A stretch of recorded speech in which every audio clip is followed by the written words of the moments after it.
Imagine करो एक ऐसा सिचुएशन जब आप आपका पहला बोर्ड एग्जाम देने जा रहे हो।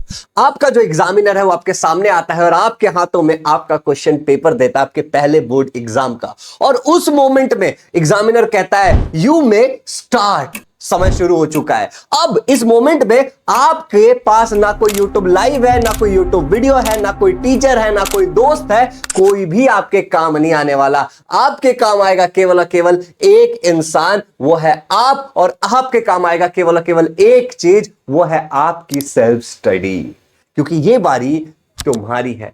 लर्नर्स, आज के इस वीडियो में मैं आपके साथ शेयर करने वाला हूं ऐसे ही मोमेंट के लिए आप अपनी सेल्फ स्टडी कैसे करोगे जब आप अकेले बैठे हुए होते हो, स्कूल खत्म, ट्यूशन खत्म, सब कुछ खत्म, और अब आपकी बारी है सेल्फ स्टडी करने की। तो आप अपनी सेल्फ स्टडी कैसे करोगे? तो महाराष्ट्र बोर्ड का हर बच्चा अब सेल्फ स्टडी करेगा नवनीत डाइजेस्ट से। यह डिजाइन किया गया स्पेशली महाराष्ट्र स्टेट बोर्ड के बच्चों के लिए। आपका जो भी एग्जाम होगा उसमें यह आपका साथी बनेगा और आपकी बारी जब होगी तो आप मचा सकते हो। लर्नर्स, मैं आपके साथ एक और बात शेयर करना चाहता हूं। मैं हर रोज महाराष्ट्र स्टेट बोर्ड के हजारों बच्चों को पढ़ाता हूं और ये बच्चों को जब मैं पढ़ाता हूं तो मैं एक कॉमन प्रॉब्लम को नोटिस करता आ रहा हूं। ये बच्चे पढ़ते हैं, इनको चीजें समझ आती है क्लास के अंदर, ये स्कूल के अंदर पढ़ते हैं, वहां भी इनको समझ में आता है, ट्यूशंस के अंदर समझ में आता है, ऑनलाइन वीडियोस देखते हैं, वहां पे भी इन्हें समझ में आ जाता है।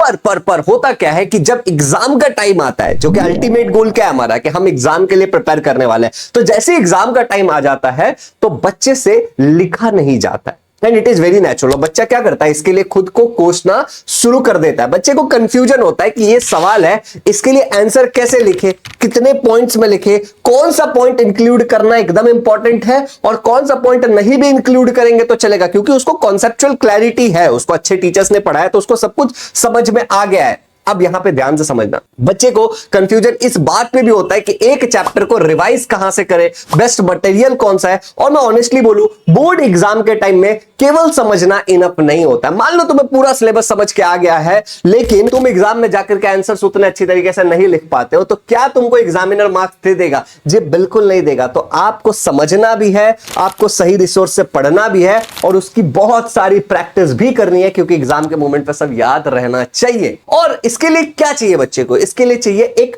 ऑर्गेनाइज्ड मटेरियल, राइट, जहां पे सारी चीजें हो कि भैया जब मैं फुल टाइम पढ़ाई कर रहा हूं तो फुल टाइम पढ़ाई हो जाए मेरी, लेकिन जब लास्ट मोमेंट पे मुझे रिवीजन करना है तो कुछ ऐसा हो कि भाई 10 चैप्टर्स पढ़ के जाने। एग्जांपल के लिए क्लास 10 साइंस की बात कर रहा हूं मैं, तो 10 चैप्टर्स पढ़ के जाने, तो भाई 10 चैप्टर्स ऐसा हो कि ये मैं 10 से 15 मिनट में पढ़ लूं। समझ रहे हो तुम? और बहुत सारे बच्चों का ये भी कंप्लेन होता है कि भैया लिखने में ही, नोट्स लिखने में इतना समय चला जाता है, असाइनमेंट लिखने में इतना समय चला जाता है कि कुछ कर नहीं पाते। तो एक ऑर्गेनाइज्ड मटेरियल भी चाहिए होता है। और इसीलिए मैं बच्चों को कहता हूं कि ये जो डाइजेस्ट होता है ये बहुत इंपॉर्टेंट होता है। मैं पिछले कई सालों से बच्चों को कहता आया हूं कि आपको क्या करना है कि आपको अपने टेक्स्ट बुक से चीजें समझनी है, लेकिन उसके जो आंसर्स हैं अगर आप खुद से फ्रेम नहीं कर पा रहे हो, जो कि मोस्ट ऑफ द बच्चा नहीं कर पाता है, तो आपको डाइजेस्ट का इस्तेमाल करना है टू सी कि इस आंसर को कैसे फ्रेम करना है, और देन आपको डाइजेस्ट से लर्न करना है। क्यों टाइम वेस्ट कर रहे हो इधर का मटेरियल इधर लिखने में? एक ऑर्गेनाइज स्टडी मटेरियल आपको बहुत हेल्प करेगा। तो ये जो डाइजेस्ट है लर्नर्स, ये डाइजेस्ट जो है अभी मेरे हाथ में साइंस का है, क्लास 10 महाराष्ट्र स्टेट बोर्ड का। और सबसे पहली चीज जो मुझे अच्छी लगी इस डाइजेस्ट के बारे में वो है कि ये एक सिर्फ क्वेश्चन आंसर्स की बुक नहीं है। समझ रहे हो? जैसे बच्चों को अक्सर क्या लगता है कि डाइजेस्ट का मतलब क्या होता है कि इसमें केवल क्वेश्चन आंसर्स होंगे और मैं लर्न कर लूंगा। तो it's not only a question answer की बुक, ये एक कंप्लीट सेल्फ स्टडी पार्टनर जैसा है। समझ रहे हो? एक सेल्फ स्टडी पार्टनर जैसा है। अगर तुम्हारा चैप्टर्स तुमने पढ़ लिया लेट से, ठीक है ना, बहुत सारे बच्चे होते हैं जो बहुत टाइमली पढ़ते हैं, बहुत बढ़िया, ठीक है ना। तो अगर तुमने चैप्टर्स को टाइमली पढ़ा है तो ये रिवीजन के लिए परफेक्ट है। समझ रहे हो? आंसर्स को फ्रेम करने के लिए परफेक्ट है। कितना लिखोगे तो बोर्ड वाले नंबर नहीं काटेंगे, उस चीज के लिए परफेक्ट है जो बच्चे ईमानदारी से पढ़ रहे हैं। लेट्स से कि तुम किसी चैप्टर के अंदर वीक हो, तो ये जो बुक है, ठीक है ना, अगर तुम लेट से कोई साइंस का उदाहरण ले लेते हैं हम कि लेट से तुमको इलेक्ट्रिसिटी वाला चैप्टर अच्छे से नहीं समझ में आ रहा है, ठीक है ना, तो ये जो आपकी बुक है, ओके, ये बुक आपके वहां पे काम आएगी। समझ रहे हो? तो अगर तुम किसी चैप्टर में वीक हो तो उस समय आपको ये अंडरस्टैंडिंग के पर्पज से आपके काम आने वाला है कि जब आप चीजों को देखोगे, इसके अंदर कई सारी ऐसी चीजें जिसके बारे में हम बात करने वाले हैं, वो आपको अंडरस्टैंडिंग करके देगा इस चीज के बारे में। समझ रहे हो? तो तो अगर एग्जाम के लिए प्रिपेयर कर रहे हो, ये हो गया एक कि हमने सब कुछ पढ़ रखा है, अगर हम किसी चैप्टर में वीक है तो, और लास्ट मोमेंट में क्या होता है, हमें एग्जाम के लिए पढ़ना होता है, तो 50 अलग अलग रिसोर्सेज पे डिपेंडेंट नहीं होना है। तो अगर तुम एग्जाम के लिए प्रिपेयर कर रहे हो तो ये प्रैक्टिस के लिए बहुत हेल्पफुल होने वाला है, क्योंकि इसके अंदर एक्स्ट्रा क्वेश्चंस भी होते हैं और इंपॉर्टेंट क्वेश्चन भी होते हैं, और साथ ही साथ जो प्रीवियस ईयर क्वेश्चंस पूछे गए उसको बराबर मार्क करके देते हैं बुक में, डाइजेस्ट वगैरह में, कि भाई ये पहले पूछा गया था। तो उसके अंदर भी आपके लिए क्या होता है, ये बहुत ज्यादा काम आ जाता है। तो सबसे पहले बात करते हैं चैप्टर आउटलाइन, चैप्टर समरी या फिर इंपॉर्टेंट पॉइंट्स की। तो ये जब डाइजेस्ट आप यूज करोगे तो आपको सबसे पहले ऊपर चैप्टर आउटलाइन दिखेगा, जिससे आपको तुरंत क्लियर हो जाएगा कि भाई इस चैप्टर के अंदर मुझे कितने पॉइंट्स पढ़ने हैं। दूसरी बात, आपको उसके नीचे मिल जाता है इंपॉर्टेंट पॉइंट्स। इस इंपॉर्टेंट पॉइंट्स में आपको पूरा चैप्टर एक समराइज्ड वे में, हम इसको चैप्टर समरी भी कह सकते हैं, आपको मिल जाएगा। मुझे ये वाला जो फीचर है पर्सनली बहुत बहुत ही ज्यादा पसंद है, क्योंकि बच्चे को इससे बहुत ज्यादा हेल्प होने वाली है। आपको पूरी टेक्स्ट बुक रीड करने की कोई जरूरत नहीं है, आप केवल और केवल स्टार्टिंग का चैप्टर समरी भी पढ़ लेते हो तो ये भी आपके लिए उतना ही हेल्पफुल रहेगा। इंपॉर्टेंट पॉइंट्स एक ही जगह मिल जाते हैं, राइट, और रिवीजन बहुत फास्ट हो जाता है, क्योंकि हमारा कंपटीशन ना, जब अगर हम सीरियसली पढ़ने लगते हैं तो समय के साथ होता है कि कम समय में ज्यादा वो करना है, प्रोडक्टिविटी बढ़ानी होती है, और वहां पे ये चैप्टर समरी या फिर इंपॉर्टेंट पॉइंट्स बोल लो, ये इतना काम आता है कि I can't explain you, it is the best thing.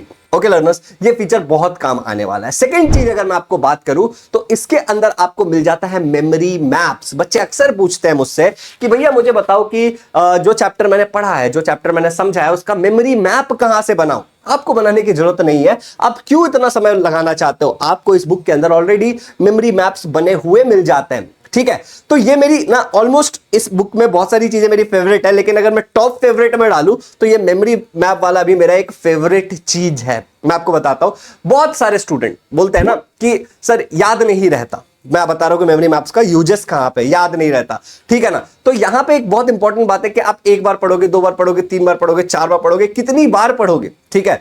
तो एक वर्चुअल अंडरस्टैंडिंग होनी चाहिए हमारी, समझ रहे हो तुम, कि मतलब मैं चीजों को देख रहा हूं, कुछ एक पूरा एक बिगर पिक्चर मेरे सामने है और उससे मेरी सारी चीजें कनेक्टेड होनी चाहिए, तभी तुम एग्जाम में रिकॉल करके लिख पाओगे। और इसमें ये मेमोरी मैप वाली चीज काफी यूजफुल होती है, मतलब बहुत ज्यादा यूजफुल, ठीक है। तुमको ये ट्राई करना चाहिए। जैसे आपने एक चैप्टर को पढ़ लिया, ठीक है ना, आपको स्कूल वगैरह में, ट्यूशन वगैरह में समझाया गया तो आपको अच्छे से समझ में आ गया। अब आप ये डाइजेस्ट खोलो और सबसे पहले क्या करो, आप चैप्टर का आउटलाइन देख लो, हाँ ये पॉइंट है, उसके बाद उसके सारे इंपॉर्टेंट पॉइंट्स रीड करो, अपने क्वेश्चन आंसर्स को लर्न करो, एंड उसके बाद रिवीजन पर्पस के लिए आप सीधे मेमोरी मैप पे जाओ, ओके। और बाद में चीजों पे आओ, आप देखना कितना परफेक्ट होता चला जाएगा आपकी हर एक चीज। अगर मैं बात करूं भैया तीसरी इंपॉर्टेंट चीज जो मुझे इसके अंदर बहुत ज्यादा पसंद है, वो है एक्स्ट्रा क्वेश्चन आंसर। और स्पेशली एक्स्ट्रा क्वेश्चन आंसर्स अगर मैं बात करूं तो मैं ज्यादा वो दबाव देना चाहूंगा मैथ्स के ऊपर। आप समझ रहे हो, मैथ्स के बच्चों के लिए तो जो एक्स्ट्रा क्वेश्चन आंसर होता है ना, वो हॉट्स के फॉर्म में जो होता है, वो इतना काम आता है, इतना काम आता है कि मतलब मैं एक्सप्लेन नहीं कर सकता। मेरे हर एक टॉपर ने इसके बारे में जिक्र किया है। तो देखो, एक बहुत इंपॉर्टेंट चीज क्या है कि सिर्फ पढ़ना इनफ नहीं होता, राइट। आपको बोर्ड एग्जाम में मार्क्स तब मिलते हैं जब आप लिखते हो चीजों को, राइट। बिना लिखे आपको मार्क्स मिलने वाला है क्या? नहीं मिलने वाला है। और जितना ज्यादा आपका प्रैक्टिस होगा उतना ज्यादा ही आपका कॉन्फिडेंस होगा। और अगर आपका कॉन्फिडेंस बहुत ऊपर करना है आपको, तो आपको एक सही स्टडी मटेरियल का यूज करना है, जहां पे ये डाइजेस्ट अगेन आपके बहुत ज्यादा काम आता है। इसके अंदर एक्स्ट्रा क्वेश्चन आंसर्स भी दिए गए हैं, जो क्या करता है, तुम्हारी एक्स्ट्रा प्रैक्टिस करा देता है। और इस एक्स्ट्रा प्रैक्टिस से क्या होता है, तुम different type of question solve करने के लिए सक्षम हो जाते हो, ठीक है ना। बहुत बार एग्जाम में क्या होता है, थोड़ा अलग तरीके का क्वेश्चन पूछ लेते हैं, स्पेशली हॉट्स जो मैथ्स का है। मैं बार बार हॉट्स की बात कर रहा हूं क्योंकि ये बहुत इंपॉर्टेंट है। मैंने ऑलमोस्ट मोर देन 20 टॉपर्स से बात की है जिन्होंने 99 या 100 या 98% स्कोर किया है, और इन सबका इंटरव्यू भी है। और इन सारे बच्चों ने जब मुझे बताया कि हमने उससे पूछा कि भैया आपको बच्चों, आपको हॉट्स पढ़ने में दिक्कत हुई तो आपने हॉट्स के लिए क्या क्या रिसोर्सेस यूज किया, और ऑलमोस्ट हर एक बच्चों ने मुझे नवनीत डाइजेस्ट बोला है कि हॉट्स पढ़ने के लिए उन्होंने नवनीत डाइजेस्ट का इस्तेमाल किया, जिसके जो एक्स्ट्रा क्वेश्चन वाला पार्ट था वो उनको बहुत ही ज्यादा हेल्पफुल रहा है, ठीक है ना। तो आंसर भी आप कॉन्फिडेंटली कर पाते हो क्योंकि आप डिफरेंट टाइप ऑफ क्वेश्चन से अपने आप को, मैं कहूंगा, ट्रेन करते हो, समझ रहे हो। ये एक्स्ट्रा क्वेश्चन वहां पे बहुत ही ज्यादा हेल्पफुल रहता है। और अब आ जाते हैं मेरा सबसे ज्यादा फेवरेट फीचर, क्या है मेरा सबसे ज्यादा फेवरेट फीचर? देखो, मैं ऑनलाइन पढ़ा रहा हूं and I am understanding the power of digitalisation, की चीजों को डिजिटल करने से कितना ज्यादा फायदा होता है। महाराष्ट्र बोर्ड में नवनीत के जो ये बुक्स आते हैं, ठीक है ना, इन बुक्स को अगर आप खोलोगे तो आपको यहां पे क्यूआर कोड्स मिलता है, ठीक है ना, और यहां पे भी अगर आप देखोगे, ठीक है, तो यहां पे भी आपको एक क्यूआर कोड देखने को मिलता है। For chapter test model answer scan the QR code. तो अंदर मल्टीपल क्यूआर कोड्स आपको मिलेंगे। अब इनका एक वेबसाइट भी है, ओके, और उस वेबसाइट की मदद से आपको एक स्पेशल चीज मिलती है जिसके बारे में बताता हूं। तो हम बात करने जा रहे हैं एक मॉडर्न फीचर की, स्मार्ट डिजी बुक, ठीक है ना। क्या नाम है इसका? स्मार्ट डिजी बुक, यानी डाइजेस्ट का डिजिटल वर्जन, ठीक है लर्नर्स। अगर सिंपल भाषा में हम बात करें तो डाइजेस्ट का डिजिटल वर्जन, जिससे आप कहीं भी जाके पढ़ सकते हो। You are not suppose to always carry this book. ये फिजिकल कॉपी आपको हमेशा कैरी नहीं करना पड़ेगा। अगर आप कहीं भी हो, अगर आपके पास आपके डिवाइसेस हैं, फोन या लैपटॉप, टैबलेट, तो उससे भी आप पढ़ सकते हो। मुझे ये काफी इंटरेस्टिंग लगा। कभी घर पे हो, ठीक है ना, कभी ट्रैवल में हो, मान लो कभी कुछ कहीं कोई भी रीजन से तुम ट्रैवल में हो, ठीक है ना, कहीं फोन पे रिवाइज करना हो, राइट, ये सारे जगह पे ये जो डिजिटल वर्जन है ना, स्मार्ट डिजी बुक, ये आपके बहुत ही ज्यादा काम आ सकता है। और बच्चे मुझे बताते हैं कि उनके काम आता है। तो ये स्टूडेंट्स के लिए, ठीक है ना, एक बहुत ही कन्वीनियंट फीचर हो जाता है जिसका आप इस्तेमाल कर पाते हो। इसके सारे डिटेल्स आपको इसी बुक के अंदर आपको मिल जाता है। अब मैं आपको एक बात बताऊं बच्चों, ध्यान से समझना। मैं एक बात हमेशा हमारे स्टूडेंट्स को कहता हूं कि बोर्ड एग्जाम तुम्हारा है। उस दिन जब तुम एग्जाम हॉल में जाओगे, क्वेश्चन पेपर तुम्हारे हाथ में होगा, पेन तुम्हारे हाथ में होगा, आंसर्स तुम्हें लिखने होंगे। उस दिन तुम्हारे काम आएगा तुम्हारा सेल्फ स्टडी, तुम्हारा प्रैक्टिस और तुम्हारे पूरे साल की मेहनत। तो उसके लिए तुम्हें एक अच्छा स्टडी पार्टनर ढूंढने की जरूरत है। और एक स्टडी पार्टनर जो आपका स्टडी कैंपेन आपका साथी हो, जिसका आप कहीं भी इस्तेमाल कर सको जब आपके साथ कोई नहीं हो, ये बहुत ज्यादा इंपॉर्टेंट है। तो इसी के लिए आपको अभी से डाइजेस्ट का इस्तेमाल करना शुरू कर देना चाहिए। तो दोस्तों, जब बारी हो तुम्हारी तो डाइजेस्ट से करो तैयारी। Navneet digest Maharashtra state board के स्टूडेंट्स के लिए, अगर आपको पता होगा तो सेकेंड स्टैंडर्ड से लेकर के 12th स्टैंडर्ड तक के लिए अवेलेबल है। आप इसे अपने नियरेस्ट बुक स्टोर से जाकर के पूछ सकते हो कि मुझे नवनीत का डाइजेस्ट चाहिए, आपको मिल जाएगा। या आप इसको ऑनलाइन भी ऑर्डर कर सकते हो navneetstore.com से। आपको स्क्रीन पे दिख रहा होगा और मैं डिस्क्रिप्शन में भी ये लिंक डाल दूंगा। तो आज से ही अपनी तैयारी को और स्ट्रांग बनाओ, क्योंकि बोर्ड एग्जाम में बारी है तुम्हारी। और जब बारी हो तुम्हारी तो डाइजेस्ट से करो तैयारी।